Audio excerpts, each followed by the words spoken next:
Course in Miracles number 162, and this time again talking about the goal of truth. Last time my title was Setting the Goal of Truth, and this very similar conversation, the goal of truth. How this came up, somebody near to me said, what would you like to release? What would you work on like in release as a spiritual question? And I thought about it a little bit, and they're like, I'd like to release grudges, is what they said. I'm like, okay, well, that's good. And I said, I think I just need to have the goal of truth.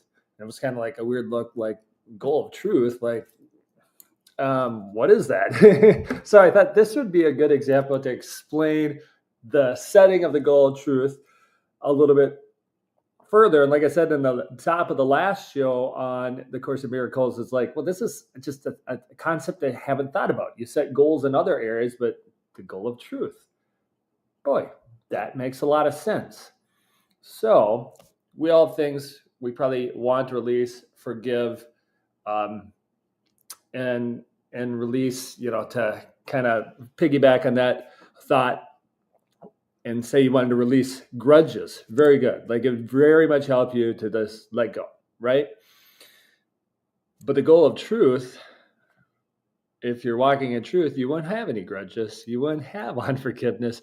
You would have peace. You would have sanity. A couple words I mentioned last time when I read from the Course in Miracles. So the goal of truth is, if that's a focus as a goal, and for somebody going through, say, your day, like my day in real estate sometimes, and this has happened since that conversation, sometimes people will drive me crazy, which is not sanity. It's maybe the opposite of sanity.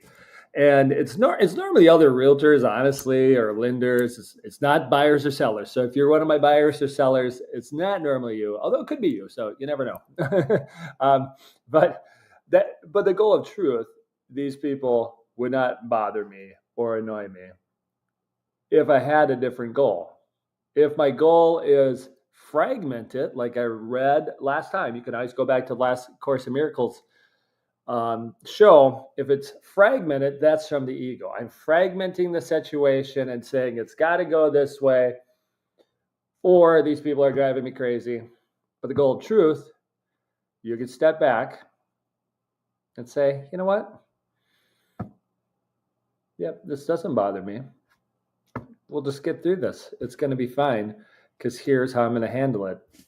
And how would you handle it? You would handle it with peace and love and joy and forgiveness, and just walk the path forward to the destination of the goal, which is truth, which is opposite of illusion, which is not fear, which is not attack, which is not condemnation. And you'd be, this is how I'd handle it, because I'm walking in truth and I have a goal of truth.